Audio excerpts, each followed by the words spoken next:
Hello, welcome to World History 1102.07 with Professor Cement. And I am recording this as a replacement. Last week we had lectures via Zoom, online via Zoom, and I noticed that some of you couldn't make it. Now, normally, as I said before, I'm going to record these sessions on Zoom, but for some reason or another, they didn't get recorded. I don't know if I made a mistake but for my other class, I was able to get them recorded. So I think moving forward, we'll be able to do that. But since some of you missed it, I thought I would put up kind of a short summary lecture of what we talked about last week. This is, of course, on China in the age of European imperialist expansion. So we're going to get started right now, and there will be no quiz at the end. This is just for your, knowledge, and also it may help you out in your short answer assignments. So that's it. So here we go. So what we're going to be talking about today, a number of things. Here are the discussion questions. How did China's perception of itself as the center of the world contribute to its subjugation by Western powers? What role did Confucianism play in this subjugation? What was the Ming Dynasty about? Who were the Manchus or the Qing Dynasty, and how did they respond to Western incursions into China? What role did Christianity play in the Western penetration of China? What was the role of opium in the Western subjugation of China? What were the Western and Japanese spheres of influence about? What were the various reactions of the Chinese to Western penetration of their country in the late 19th and early 20th centuries? We'll take a look at the Taiping Rebellion and the Boxer Rebellion, and finally we'll take a look at who Sun Yat-sen was and what his role in ending imperial rule in China was, and his role in replacing it with a republic. So the important thing to remember about China, just generally, is, of course, we all know it's the world's oldest continuous empire, roughly 3,000 years old as kind of in imperial form, although the civilization goes back a couple thousand years before that. And for all of those thousands of years, China, sort of situated in East Asia, separated from the civilizations of the Middle East and Europe and South Asia by mountains and deserts and open steppes or prairies. It was kind of unlike other parts of the world. It so dominated its neighborhood, that is East Asia, that the Chinese came to sort of see themselves as sort of the center of world civilization. They sort of saw themselves, they called themselves the Middle Kingdom, the Celestial Empire, and sort of saw everybody around them as barbarians, basically, uncivilized. Tributary states, that is, states that are around them that learned from China, paid loyalty to China, paid tribute to China, and China in turn sort of lent them or provided for them the great civilization that was China. So that China saw itself as the center of the world for thousands of years. And where it was in the world, it was the center of the world. The Chinese political theory for much of that time is based on the idea of the mandate of heaven. Now, a mandate, of course, is sort of the right to rule over others. When you get a mandate, you have this sort of power given to you to rule over others. And from Chinese perspective, the idea was that that the emperor, whoever happened to be, whatever dynasty happened to be ruling, whatever emperor happened to be on the throne, had what was called the mandate of heaven, Tian, as it's called in Chinese. And again, to my Chinese students, please forgive me for my terrible pronunciation. But this mandate of heaven was the idea that it was given to them by the forces of the universe. And because it came from heaven, it was sort of universal and absolute. Nobody else, you have the mandate of heaven. Nobody else can have it. It is universal. This mandate was given to whoever was on the throne of China. And so from Chinese perspective, um, they were the singular ruler of the world. All other states, all other kingdoms, all other jurisdictions, all other places were sort of underneath this rule of the emperor, if not directly, at least indirectly. And so, as far as the Chinese were concerned, when Europeans sort of started arriving on their doorsteps around 500 years ago, the Chinese sort of saw them as other tributary states, owing them loyalty, owing them obedience to the emperor. And that's how they perceived the Europeans.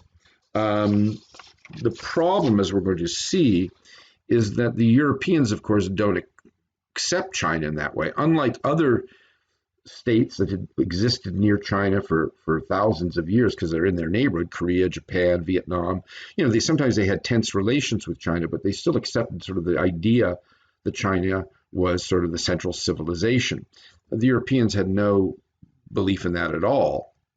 And what we're going to see over the 500 years that the Europeans start moving into China is that the Chinese attitude doesn't serve them well, because doesn't serve the Chinese well, that is, because as the Europeans gain more and more in power, in wealth, in military technology, the Chinese feel like they have nothing to learn from them, that these these Europeans are barbarians and should follow China's lead, but they don't see it. The Europeans don't see it that way, and increasingly have the power to make their views felt. And we'll get into that a little bit more later. The other thing to remember about China, of course, is the concept of Confucian ideals. So, of course, Confucius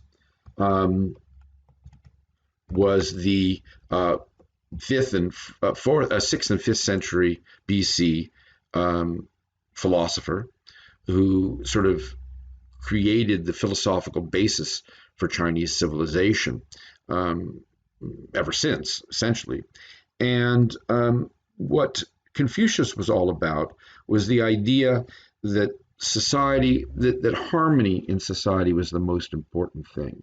And Confucius felt that, everybody sort of had their role in society to play, that everybody existed in these relationships with each other.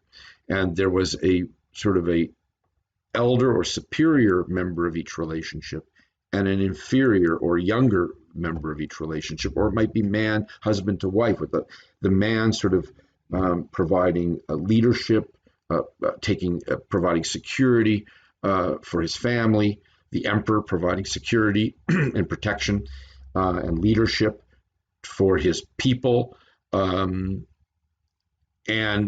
all of society is sort of structured into these relationships.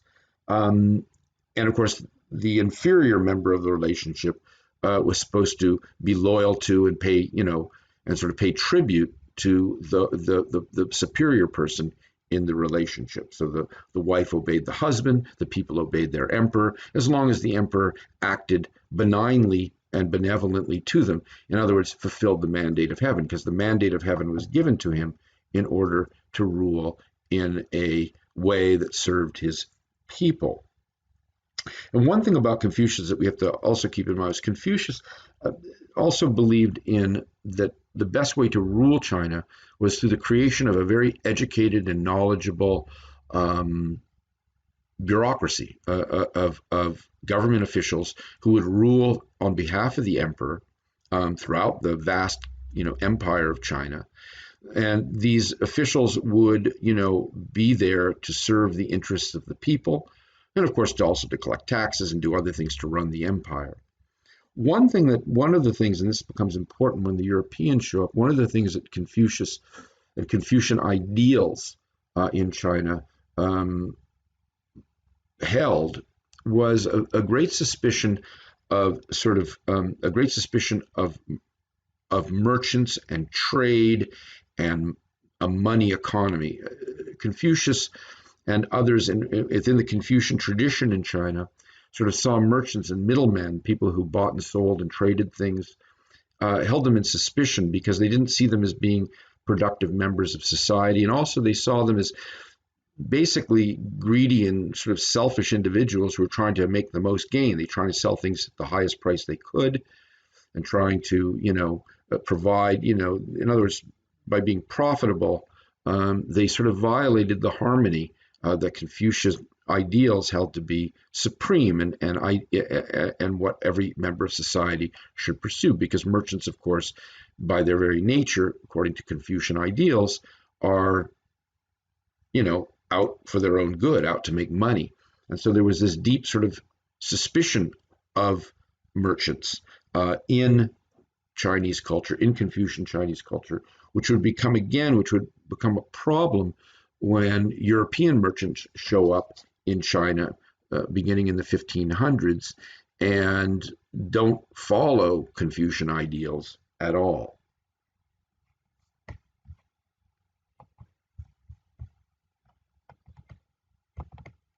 These ideals held And these ideals held through dynasty after dynasty, through the Ming, who ruled China in the 1400s and 1500s, and even through the Qing dynasty, which would take root in the 1600s. And last until the fall of their dynasty, the last of the Chinese dynasties, when the Republic of China was founded in 1911.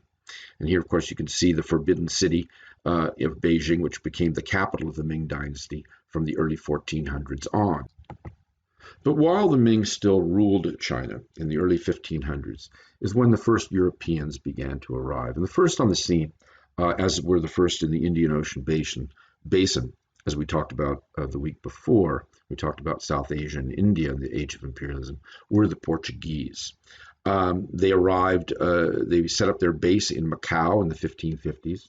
And by the way, Macau, when it finally reverted back to Chinese rule only in 1999, it was the longest European-held colony in the world at the time, lasting almost 500 years.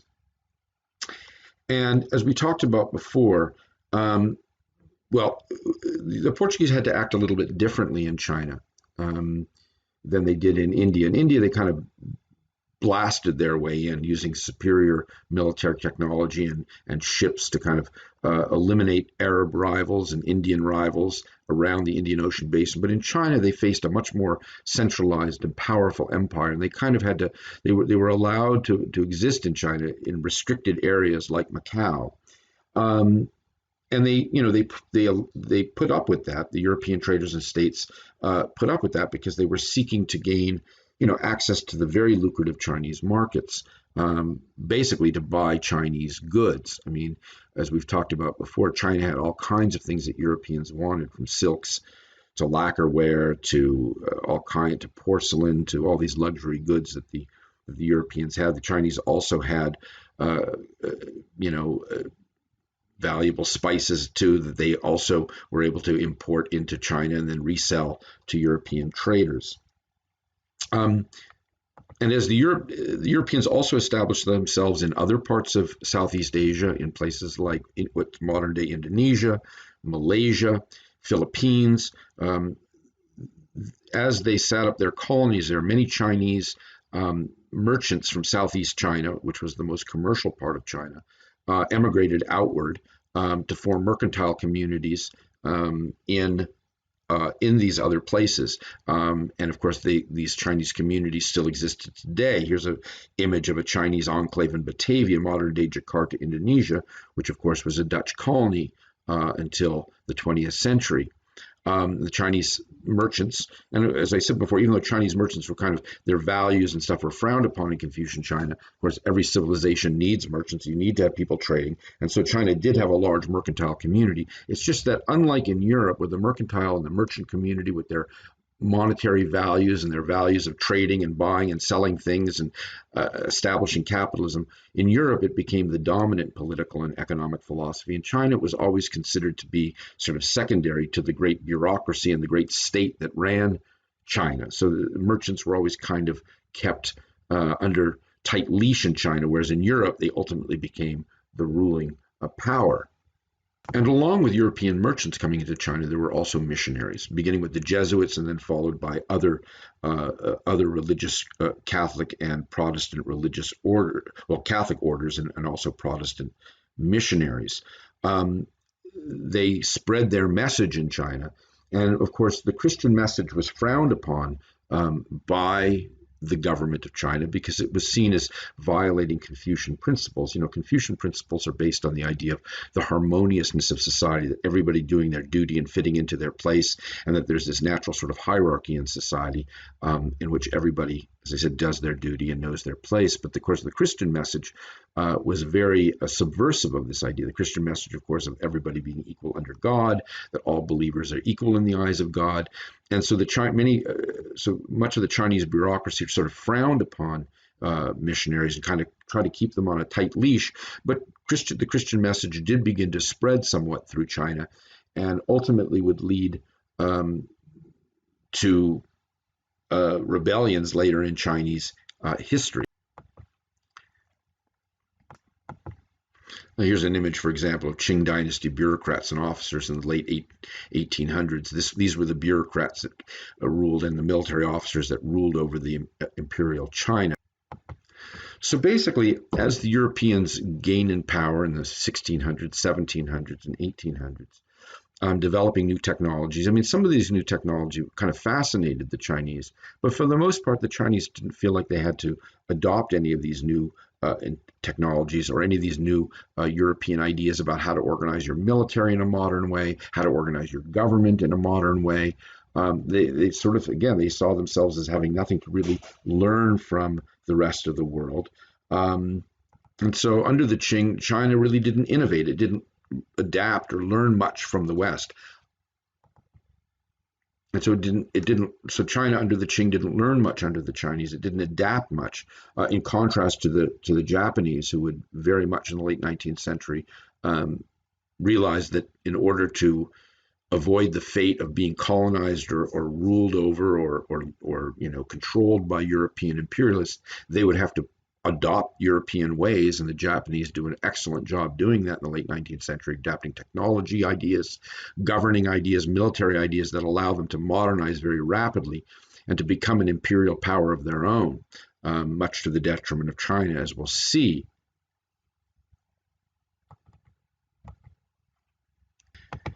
But the European traders in China still face the age-old problem, and we've talked about this before, that the Europeans didn't really have a whole lot that the Chinese wanted in trade. And so there's always this kind of balance of payments problem that European traders faced when dealing with China. That the only thing China really wanted from the West was its gold and silver. And this, of course, was a monetary drain on on Europe and the West, that many Western powers, wanted to redress. And the British were the ones who sort of came up with a way to get out of this problem of wanting Chinese goods, but the Chinese not wanting to buy anything from them. And the commodity that they discovered that they could use to redress or to balance the trade between the West and China was opium. Like other, particularly successful commercial crops, as we've talked about before, we talked about sugar and tobacco. Opium, of course, is highly addictive. And much of the world's opium then, as now, was grown in South Asia, Afghanistan, and the Hindu Kush, in areas of northern India and what's today Pakistan and Afghanistan. And of course, all of those were under British rule in the 19th century, in the early 19th century, as we talked about a couple of weeks ago. And what the British began to do was they began to sort of become the world's leading drug dealer and opium dealer. And they realized that they could sell opium in China. Of course, opium had long existed in China, but it was kind of a peripheral thing. It wasn't central, wasn't widely used in China prior to the early 19th century. But the British realized that they could sell this drug in large quantities in China and balance their imbalance of trade that they had. Now, initially, of course, and so the British began importing large amounts into China, and of course, some of it spilled over and ended up in Europe, where it hooked many people in Britain and other parts of the continent, and in the United States. But in China, it became an absolute scourge. Millions and millions of people became addicted to opium, particularly in the southeast of China, the part of China that is most open to the outside world, most open to trade, always has been, still is. Around the huge area around Hong Kong and Macau. And there, opium just took off. And the emperor at the time, the Qing emperor at the time, realized that this was a scourge on his people. Not only that, but his younger brother had become addicted one of his sons had become addicted to the opium, and he had died of it. And so the emperor was absolutely determined to rid China of this terrible plague of opium. And so he put in charge one of his top level Confucian bureaucrat governing administrators, named Lin Se Shu, who became was made commissioner to deal with this Chinese problem. And what Lin Shu does immediately is he tries to ban it. But first he appeals to the British in a series of letters that he sends to Britain's Queen Victoria. Queen Victoria, of course, would rule over Britain for longer than any other ruler in British history, other than their current ruler, Queen Elizabeth. And she had just taken the throne a couple of years earlier, and he addresses this letter to her. He writes, "It is only our high and mighty emperor who alike supports and cherishes those of the inner land, that is China, and those from beyond the seas, that is the Europeans."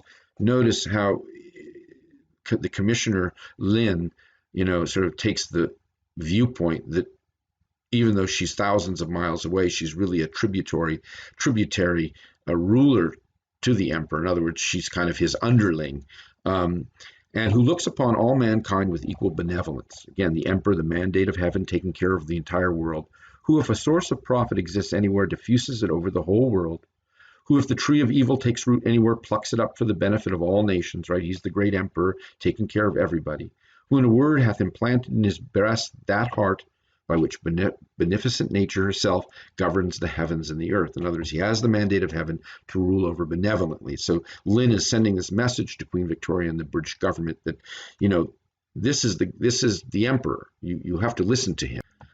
And Lin goes on to write that during the commercial intercourse which has existed so long among the numerous foreign merchants resorting hither, by 1839, of course, they'd been there for 300 years, are wheat and tares, weeds, good and bad, and of these latter are some who by means of introducing opium by stealth have seduced our Chinese people and caused every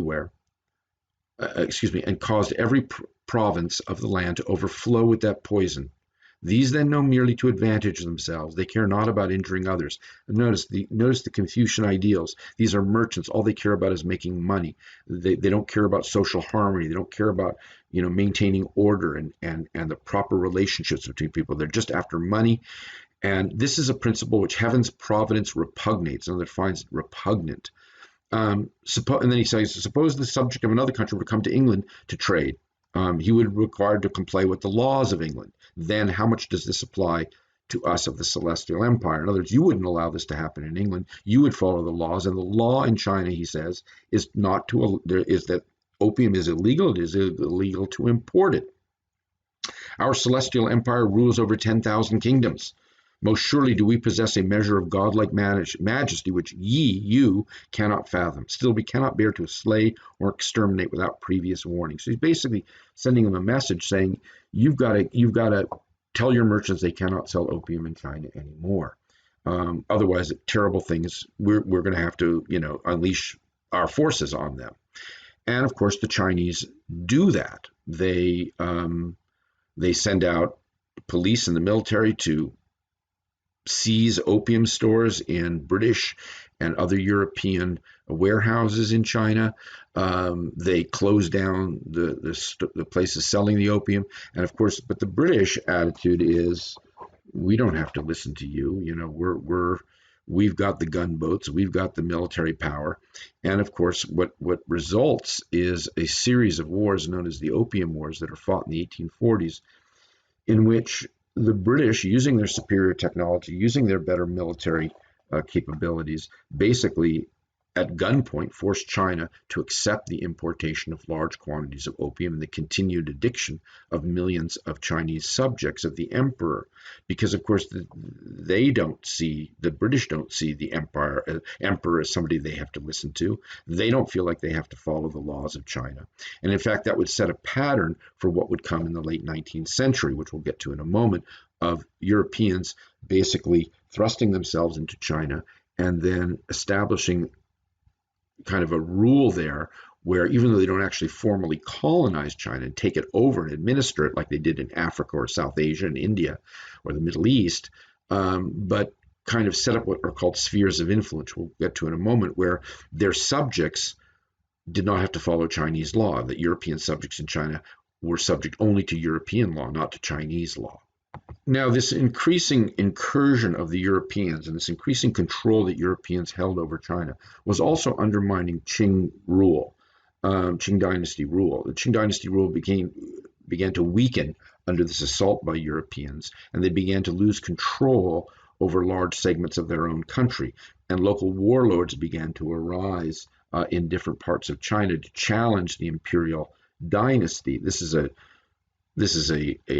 fact of life in Chinese history, that the dynasty always, throughout Chinese history, has always started off powerful and centralized and controlling, having tight control over the far reaches of China, all the different provinces of China. And then gradually, as the dynasty begins to weaken over the centuries, it begins to lose control until chaos takes over. Oftentimes there's civil wars and fighting in China until a new dynasty emerges, a new powerful leader emerges. And in fact, Confucian, 2,500 years ago, had been writing at a time of great confusion and chaos in China, when the centralized control of the Zhou dynasty of that time had collapsed. And Confucius was trying to establish a new order for China with his philosophical attitudes of social order and hierarchy. What's happened in the middle part of the 19th century is the Qing dynasty began to weaken, and as Europeans began to move into China, there arose a kind of a messianic movement in China under the leadership of a guy named Chu Chuan Hong, and Hong Xiu Chuan, was not just a warlord; he was also sort of this messianic leader, this religious leader who decided that he was actually Jesus' younger brother. He had been influenced by those Christian missionaries who'd been coming into China for a long time, and he felt that he was given a mission by God, he felt, to kind of first to purify China of the evils that Europeans were bringing in, of alcohol and opium, but also to sort of purify China of old habits, of old, Confucian rule, of, just everybody following, everybody fitting into society in their own order. He sort of envisioned this utopian society where all people would be treated equally, that wealth would be distributed equally, and it was very appealing to the many Chinese who were suffering amidst the growing chaos of China. For example, and also the growing tax burden, because as the Qing dynasty began to weaken, to sort of support itself, it began to impose more and more taxes on peasants, impoverishing many. And the Qing was no longer able to provide security. So Hong, sort of promised this utopian vision of an ideal society, and rose up in this great rebellion against the Qing dynasty. And as he did that, other warlords who controlled other parts of Southeast China rose up also to challenge the Qing dynasty, the Qing emperor. And as a consequence, you had this multi-sided civil war that broke out between 1850 and 1864 that was just absolutely a devastating war. In fact, if by loss of life, some 20 million people died in this civil war, what's known as the Taiping Rebellion, in these years. And it was the bloodiest war in human history until the world wars of the 20th century. By comparison, the Civil War in America, which was roughly contemporary with this one, cost roughly 750,000 lives compared to this 20 million lost in the Taiping Rebellion. And eventually, Yeah, it was crushed. The Qing dynasty was able to establish control, but in doing so, it even further weakened the Qing dynasty and allowed even more penetration of Europeans into China. And this pattern of expanded European incursions into China, even though, again, as we talked about, as I mentioned before, they didn't actually colonize China like they did in Africa or in South Asia or in the Pacific or in the Middle East. What happened in China, but what happened in China was this sort of this quasi-imperialism, this sort of semi-imperialism, and I'll talk about the spheres of influence in a moment that were established in China. But what allowed Europeans to achieve this growing hegemony over much of the world was based on a number of technological innovations. Public health improvements, particularly in tropical areas, allowed Europeans to be able to survive in areas that normally they would die from tropical diseases that they didn't have the immunity to. So new public health measures, new medicines like quinine, which was a preventive for malaria, improved transport that allowed them to trade more extensively all over the world and to move their troops and move uh, and have direct communication with Europe on a more regular basis, allowed for more direct administration of the colonies. And then, of course, ultimately, it came down to power. And of course, the Europeans had the vastly superior weaponry over the rest of the world. And in fact, this period in late 19th century is one of the few times in world history where one civilization gains such an advantage in military means over another that's able to dominate large swaths of the globe. This had happened, for example, go back 3,500 years to about 1500 BC when certain peoples in Central Asia first developed iron smelting technology, the ability to to manufacture iron weapons, which gave them such a enormous superior weapons advantage over the peoples of, for example, Egypt and Mesopotamia and India, that they were able to sort of invade these areas and impose their rule 3,500 years ago over those areas. Well, similar to what happened here in the 19th century with European technological advantages.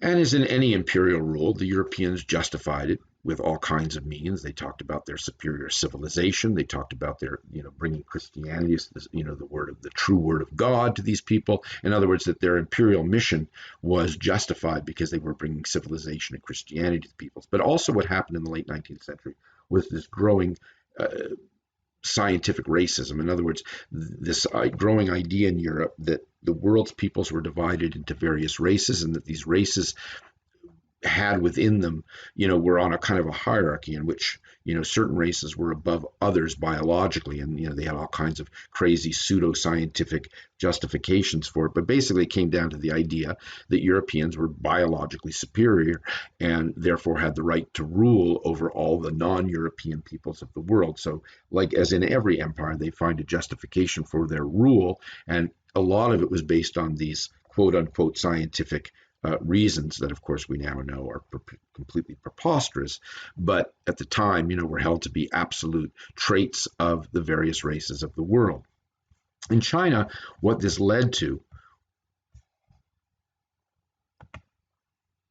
In China, what this led to was what I've been mentioning a few times earlier, was these spheres of influence. So basically, the different powers of Europe, and you can see a map here of them, the British, the French, the German, the Russians, and of course the Japanese, who adopted European style military and governance and technology and business to become another player in the imperialist game. Each of these various European powers, along with Japan, began to establish what were called spheres of influence, areas of China in which their people, in which their people uh, in which British traders would have control over all trade, that anybody in those areas who wanted to trade with the outside world had to do it through the traders from that country, so that there could be no competition, so that in a European zone of control or sphere of influence, all trade had to be done through British merchants, in French zones, French merchants, in Russian zone, Russian merchants, and so on and so forth.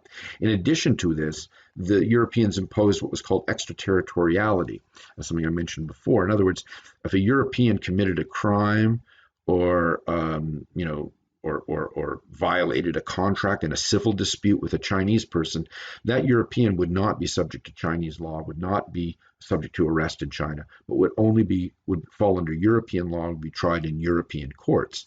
And so, in effect, China, the Qing dynasty, lost control over one of the most fundamental things that a government's supposed to have control over within its territory, and that is the rule of law.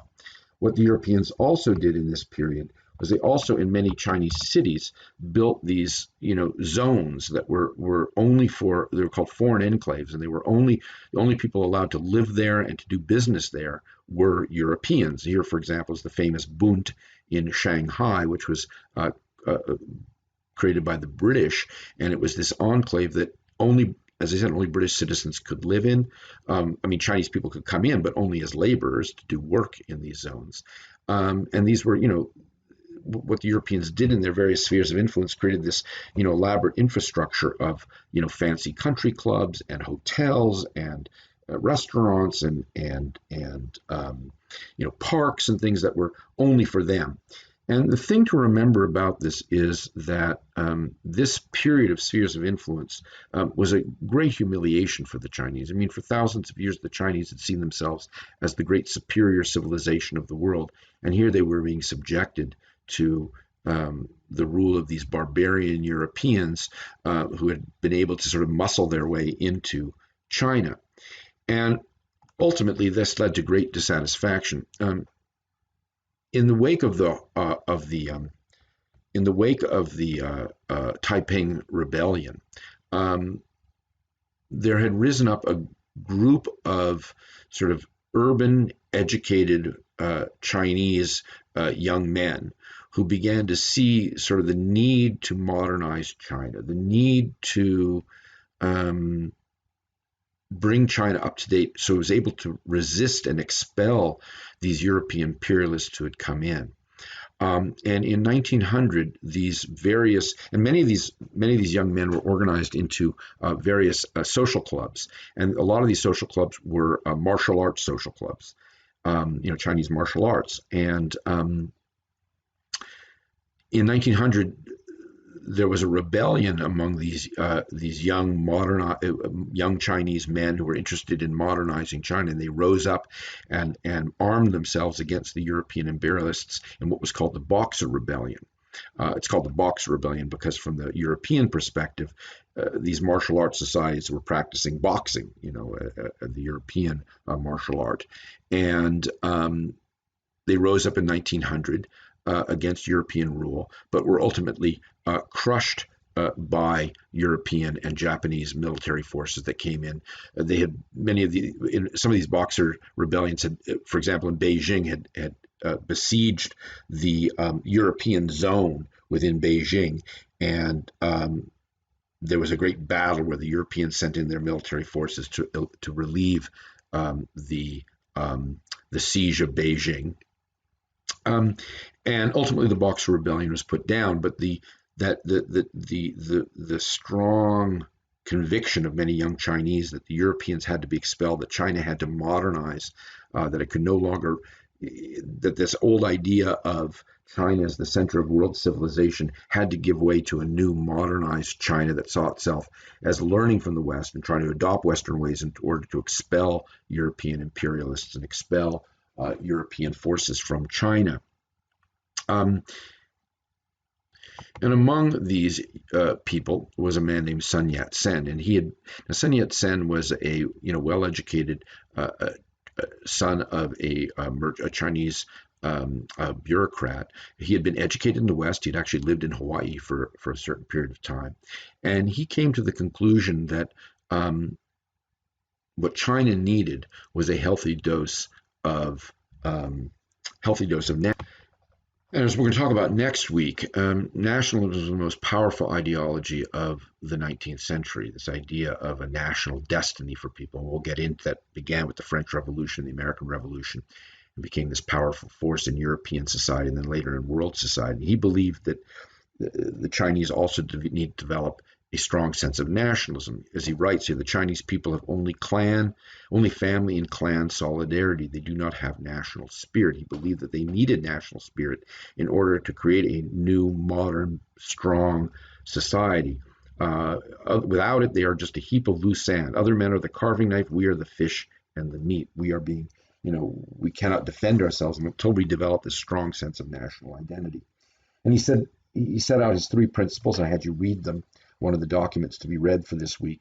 One was that China must accept the new technologies of the West to prosper. In other words, China had to learn from the outside world. It couldn't rest on its own belief in itself as the supreme empire of the world and not needing to learn from anybody else. It had to learn. He said China must adopt the best from the West and avoid the worst. Take the best from their technical and logical advances and their political systems. But he also, because he had lived in the West, he knew there was plenty of poverty in the West. And he said we must learn from their mistakes and avoid it. In other words, we need to sort of adapt Western ways to our old Confucian ideals of social harmony. Otherwise, we'll live in a dog-eat-dog world, just like Westerners do in the capitalist West. We don't want to go that direction. We must throw off the Qing imperial warlords and create a republic that will belong to all the people of China. And he says if we adopt this sense of nationalism, we will be 1,000 times stronger.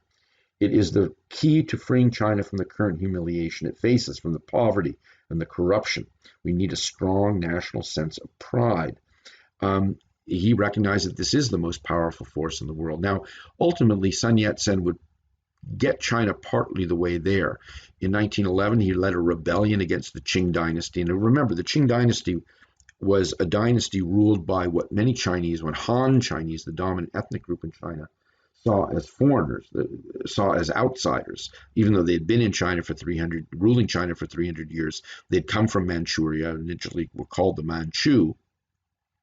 And so they were seen as outsiders. So Sun Yat-sen saw the need to expel them and to develop a republic that would belong to the Chinese people. And in 1911, he achieved that. The last dynasty was overthrown. China was declared a republic. But unfortunately, Sun Yat-sen's dream was never realized because he never exerted the kind of power he needed to. He never had the kind of centralized power he needed to create a singular government for all of China. These warlords who had their own private armies and stuff continued to rule different parts of China. There continued to be chaos and fighting in different parts of China. And of course, ultimately, China would break apart between those who sort of followed sort of older, sort of capitalist ideals and the Communist Party. And ultimately, it would not be until the Communist Party's takeover of China in 1949, something we'll be talking about in a couple of weeks, in which China truly achieves Sun Yat-sen's dream, at much cost, as we'll see, but achieves this sense of a strong, powerful China with a strong national identity that's able to repel the West, that's able to stand up to the West. But we must remember one thing we need to be remembering about this episode in Chinese history. So from the early 19th century until the middle part of the 20th century, a little over 100 years, China was sort of taken over by Europeans, even not formally colonized. It was, in its own view, humiliated by the West. And the only way to really understand Chinese foreign policy today and Chinese sense of identity today is to kind of absorb this lesson to realize that China today acts upon in many ways this sense of a grievance at this period when it was humiliated and when it was subjected to the rule of outsiders. And we can see even today that one of the guiding principles of Chinese foreign policy is to make sure that that never happens again, that China will be a great power in the world. And that's why it oftentimes resents when the United States, of course, which is the great leader of the West today, tries to impose its values and its ideas on China, and China firmly resists it. So that's kind of the summarized lectures from last week that I was not able to record. And we'll see you all again. We're going to meet again on Monday at 10 o'clock. and we'll be talking about nationalism and the events that led up to World War One. So we'll see you all on Monday in our Zoom class. You have the URL to link up to it. If not, you can always contact me by email, and I'll let you know how to link up with the lesson on Monday morning. See you then. Stay safe and healthy, and we'll be back again on Monday. Bye bye.